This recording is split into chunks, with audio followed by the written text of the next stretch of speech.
Hey everybody, welcome to another episode of The Game Plan. This is all about the LA Rams versus the Pittsburgh Steelers in Week 10. If you're new to the show, here's what I do. I quickly run through the injury report. I quickly run through the key stats, the gambler stats, which I'll briefly describe later. I give you my paths to victory, basically the game plans and the key matchups for both the Rams and the Steelers. And then I give my fantasy football projections run by my fantasy football computer, basically ranking algorithm I call RoccoBot. Those computer projections will also be at the end of this video for each team as well, and each player, including defense and special teams. Before we get rolling, as I always say, if you could give me 2 seconds of your time for 2 clicks, a like and a subscribe, that really helps us become a YouTube partner. We have production features that are locked. I would love to link people to different pieces of information. I can't do that right now, so we need your help to do that. It's a small thing for you. It makes a huge difference for us, and we can improve these videos if we can get there. So please, your support, a like and a subscribe. But let's just kick things off here. As I like to do, I like to run through the key injuries. I get these off of the ESPN depth charts for everybody. So these are up to date as of Friday morning. Wide receiver Brandon Cooks out. Bryce Hager questionable, and kick returner is questionable as well for the Rams. For the Steelers now, James Conner doubtful, so he's likely not to play at this point. Foster's questionable. Trey Edmonds, another backup running back, is questionable. Benny Snell is out. So the Steelers, who have been using their running backs substantially in their run here, they're banged up back there. Even Jaylen Samuels, who is healthy now, he's been out this year. So the Steelers need their running backs this week, but we'll talk about that in a bit. Let's talk about the key statistics here. So these are in terms of total yard accumulation so far this season. You see the Rams, and this is per game, points per game, yards per game, not total, I guess, accumulation. So it accounts for bye weeks as well. But the Rams' passing offense is 5th. No surprise there, considering their run offense has been paltry this season compared to the Steelers' pass defense, which is ranked 10th, although it's been a little bit better since Minkah Fitzpatrick has been there, hasn't it, Steelers fans? Pass defense for the Rams, 19th versus the 27th pass offense for the Steelers. Again, no surprise there. Mason Foster and Hodges, I believe, is the third-string quarterback there. They've been having to really kind of dink and dunk down the field and take limited shots down the field. So we'll talk about that in a bit as well. Run game, you have the Rams 20th versus the 16th ranked defense for the Steelers, then the 10th ranked running defense for the Rams versus the 26th ranked running offense for the Steelers. So if you look at these, I'd say in the passing game, you really have strength for strength and weakness for weakness. The passing game, I would say, is going to be a little bit equal. If anything, I'd skew it a little bit more towards the Rams, but it's not a heavy skew. For the run game, I would skew this more towards the Rams, and this is a gut thing. My analytics do not support this, but coming off a bye week, teams go through the self-scout. They're looking for things. I got to think that the coaching staff in the LA Rams can figure out how to get this run game going a little bit more. But again, that's a spoiler for the game plan. We'll talk about that in a bit. Let's look at the key gambler statistics. If you're not a person who bets against the spread, let me just quickly say, gamblers, professional gamblers, they look at a whole list of things, but these are kind of the primary first things they look at. Yards per play, third and fourth down efficiency. So it's basically how many yards can you get, and then how long can you stay on the field once you're in third down. Then when you're in the red zone, how often do you get touchdowns versus field goals? So that's a red zone touchdown percentage, and of course turnover margin. That's always a big deal. So let's just look at things and compare the teams. So you see the Rams offensive yards per play 5.8.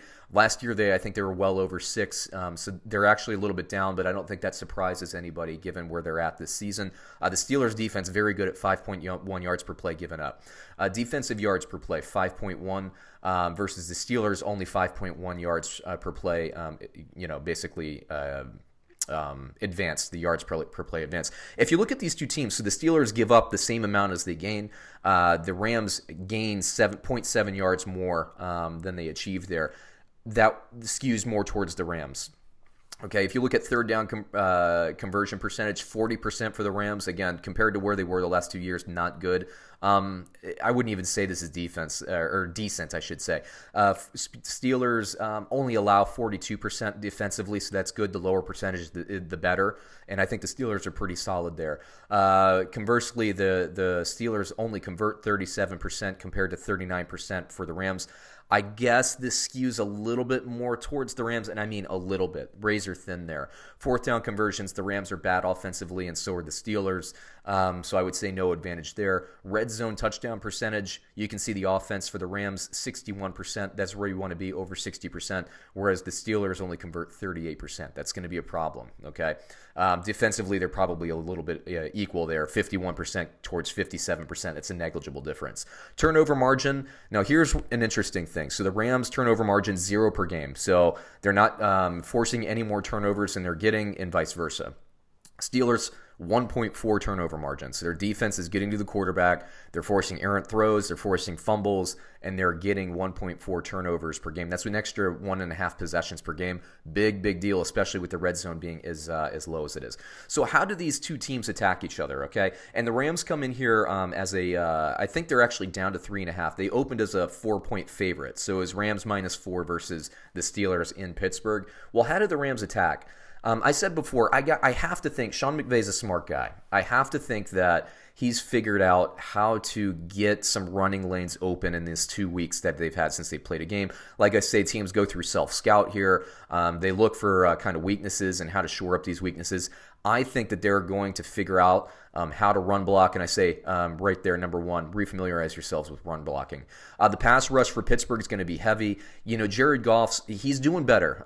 He's coming on as a quarterback. He's tough. He's standing in the pocket more, but sometimes he can get rattled if he gets hit a little bit early, okay? That's not a slight on Mr. Goff at all, but it's just a reality of his situation. You know, sometimes he just tries to get rid of the ball quickly, so he needs to stand in the pocket, and the Rams need to do something, and I think a run game will really help neutralize the pass rush. The Steelers are going to do everything they can to get Jaylen Samuels and any running backs they can involved in the passing game. So I would say, you know, the Rams are probably going to need to crash up a little bit, try to work the flats a little bit more in coverage, and make Mason Rudolph beat them deep. Conversely, I think the Steelers will try to throw a little bit deep. So this is going to be an interesting matchup between the position groupings and play calling here.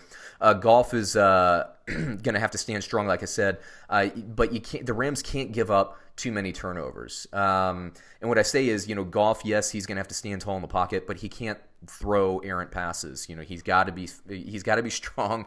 He can't give up fumbles. He can't give up sack fumbles, and he can't give up interceptions. And lastly, I think this Gerald Everett matchup against the Steelers is one that can be used. You see Brandon Cooks is out. I do think Kupp and Woods will have nice games, and I think Reynolds is just fine in relief of Brandon Cooks, but I think Everett is going to have some opportunities against the Steelers team, so use that tight end as needed. But once again, you got to get the run game going. For the Steelers, again, we're talking about the Rams run game. Stop Todd Gurley, make the Rams one-dimensional as they have been, and I think the Steelers have a decent job to do that. I'm curious to see if McVay can figure it out. I'm really kind of 50-50 on whether or not the Rams are going to be able to get anything going against the Steelers in the run game, but we'll see. Pittsburgh's run started when they started involving their running backs. You know, they're giving their running backs basically, when you combine them, you know, maybe 30 touches a game between receptions and carries. I think they need to keep that going. Now, assuming James Conner will not play, you know, Jaylen Samuels, I think he had 13 catches the last time the Steelers played. Do that. Trey Edmonds, I know he's questionable, but involve him in the running in the passing game everywhere you can as well. Get these running backs going, work the flats, work the run game. It helps Mason Rudolph.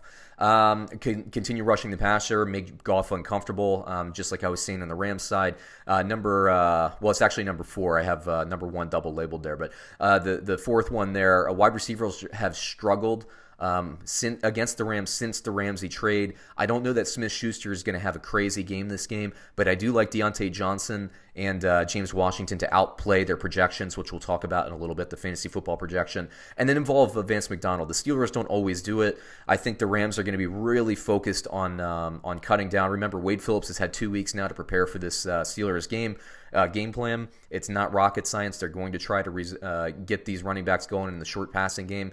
That might be hard to do. Utilize Vance McDonald as well. Utilize the bubble screen. I think you can get things going there. Fantasy football projections. You can see the Rams have some pretty decent projections. I like Goff this week as a fringe start. Todd Gurley, I do think he's going to outplay this projection. It's kind of a lower projection. Like I said, my analytics don't back this up. I just think that McVay is smart enough to get something figured out over a 2-week stretch. I think Todd Gurley will find the end zone this week. I think he outplays this projection. Malcolm Brown, I think, is a little bit less. Cooper Kupp, I like to get in the end zone this week. Robert Woods, maybe get in the end zone. I actually like Gerald Everett quite a bit this week. Again, I like the tight ends in this matchup. I wouldn't always say that, but this particular week I do. And then the Rams defense, I like them potentially to force some turnovers from Mason Rudolph and everything. I actually like that 7.1 projection for the Rams. Now, if you look at the Steelers, again, it's not a surprise here, I don't think, or it shouldn't be, that Mason Rudolph's projection is lower. We'll see how it goes, but the Rams defense is pretty tough, Steelers fans. Remember that. I think this is more of a running back game. I love Jaylen Samuels to score quite well this week. Now, if James Conner plays, I actually think that James Conner will actually outdo this 18.1 projection, but I also think that Jaylen Samuels would be a play regardless if Conner plays or not. Trey Edmonds, I think he's a great daily fantasy play. I wouldn't risk him in my fantasy football lineup. I think Edmonds will outproduce this projection because I think, like I said, the Steelers are going to try to get that run game going. Smith-Schuster, I don't love the projection, but like I said before, Johnson and Washington, I do think that they will have opportunities to get behind the defense. It's going to be a tough matchup for Smith-Schuster. I still think he's worth a start, don't get me wrong.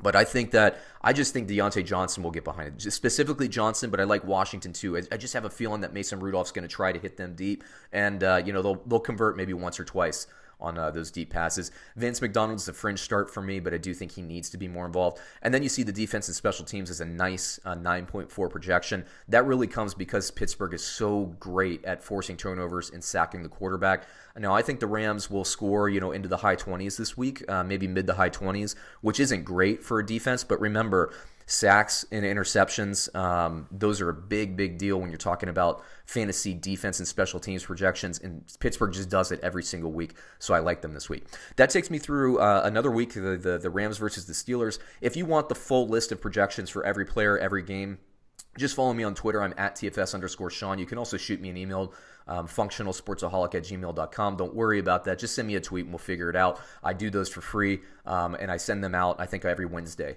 So we still have about a little less than half the season left, but you can get in on that action as well. Again, everybody, please like and subscribe, and we'll catch you on another episode soon. Thanks, everyone.